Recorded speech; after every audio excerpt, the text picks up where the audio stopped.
Tennessee fans, considering where this program was a year ago, even 9 months ago, you got to be pretty happy with the season turned in by Josh Heupel, and now a recruiting class ranked in the top 15 in the nation. We got Charlie Burris, our guy, to talk Tennessee football. You can catch him on his podcast, A to Z Sports, Big Orange Podcast. Charlie, how's it going? It's going very well. Glad to be back on yet again, Mark. Thanks for having me. Absolutely. And yeah, a nice haul with 19 signed, already a player on campus. You're the first person I've talked to in reviewing a team where there's already a guy enrolled on campus mid-December in Jordan Phillips. Looking at this class, it's always interesting to get the take on the final rundown to National Signing Day, that final 24 to 48 hours, and what broke right, what may have broke wrong, the hits and the misses. Yeah, it was, for the most part, I don't want to say like boilerplate, but it was what most Tennessee fans thought it would be. And thankfully, nothing negative, at least that I saw. You basically signed everybody that you had prior to early signing day. And then there were actually a couple of surprises to add on top of that, which is really nice, as you were already touching on there. You had defensive lineman Tyree West, who was a Georgia commitment. Then it was presumed he was going to go to Florida State, and then he turned away Florida State for Tennessee. That's amazing in itself right there, although Florida State certainly took their lumps yesterday, considering everything that happened. And Tennessee was not the primary person giving them the gut punches yesterday, actually. But you had Tyree West, and you had James Pierce, edge rusher, coming in kind of at the last second, where it wasn't necessarily a full-on surprise, but there were some thoughts that he would head elsewhere. And then Tennessee ended up getting him. It basically locked in that top 15 class. All things considered, just from where this program was when Josh Heupel showed up, I just don't know how you could be disappointed. Am I absolutely blown away? No, it's a top 15 class, and at Tennessee, we've seen in the not too recent past, we've seen top 5 classes. So that's, it's not absolutely incredible, but I think you have to take into consideration all of the circumstances surrounding Tennessee football. I think Heupel did a good job.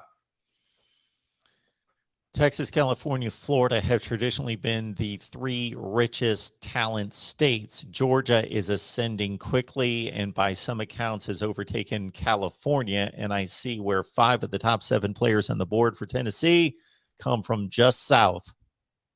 Yeah, this was a real point of pride with this class, I think. And it was really sort of a consolation, because Heupel had a really hard time getting any of the guys from the state of Tennessee. Basically just because of timing for the most part, I think. Just a lot of those guys had already kind of made up their minds from the state of Tennessee. The one that he was fighting for in a big way was Walter Nolan, ultimately signed with Texas A&M. I mean, that kid was living in Knoxville. That's a tough one to swallow, but not necessarily getting a phone call. You're good. Not necessarily unexpected, I would say. And so with all of that said, it would have been nice to get a kid like that, but I'm not shocked that he didn't. And so I think the next best thing to kind of locking down the state of Tennessee is getting guys from Georgia. That's got to feel good right now. And it does as a fan and an analyst watching. I think that's awesome.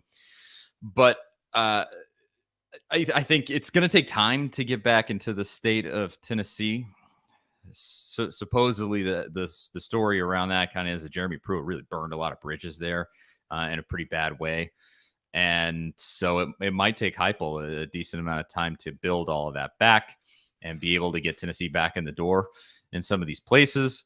And so with that being the case, him being able to go into Georgia, your top 2 recruits, guys from Georgia, you said, was it four out of the top 5 of the top 7 from 5 the of the Peach top State. 7? Yeah, right there. It says it all that he was able to salvage the class with guys from a state that currently has one of the best teams in America, just right there, And so again, on the whole, you look at what he was up against coming in, and this effort's pretty impressive.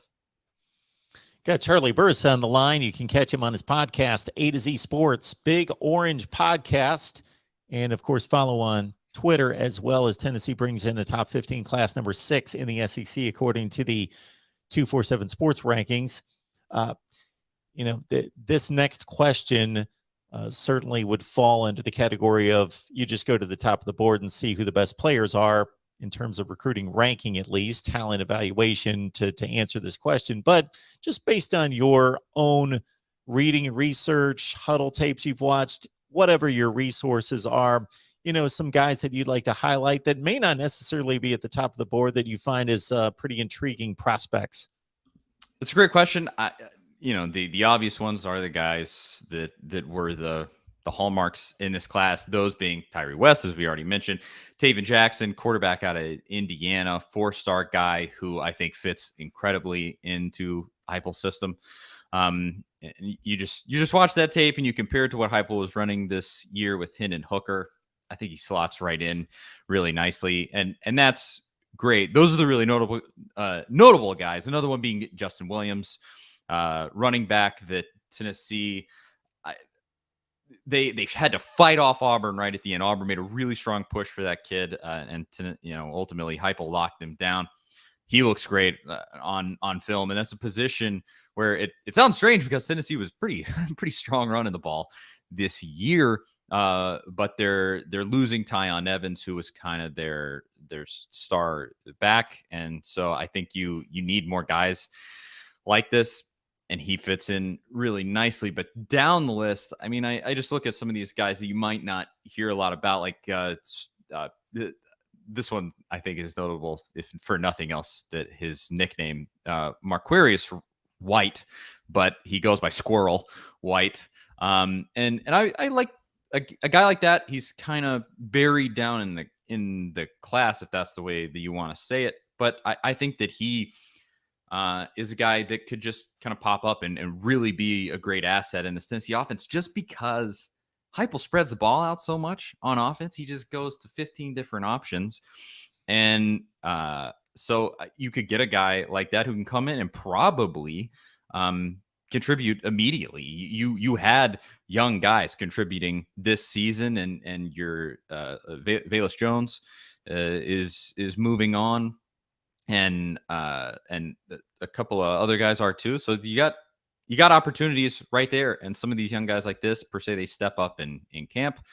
I think could contribute fairly immediately. And so I like to see that. But on the whole, most of the highlights, I would say, are on offense. The defensive haul in this class was good, but they're not the super flashy guys. They're definitely going to be guys that are going to have to be developed. And especially on the defensive line, Tennessee has Rodney Garner at the defensive line, who's a stalwart coach and really a big time stalwart recruiting guy in the SEC. And he did a really good job in this recruiting class. But you're going to have to rely on those coaches to develop these guys. They're 3 stars for the most part, and kind of buried down the list in terms of like top 247 sports players or anybody or anything like that. So I think they can be immediate contributors, but I'm not sure exactly who that would be. I mean, Tennessee certainly on defense has the chance to have some immediate, some guys immediately help. There's no doubt about that. But in terms of just pinpointing one guy that I just go like, yep, it's going to be that guy. You look at Tyree West. That's just the easy answer. Highest rated guy in the entire class. Kind of goes without saying. But beyond that, it's going to kind of be a crapshoot to just see who takes the lead and works the hardest and gets on the field. Well, any player with the nickname Squirrel, if he's going to make it in college football, you would think Josh Heupel's offense would be the place for him to be. I really hope that he does, because I want to talk about Squirrel White. I can tell you that much. Such a great name.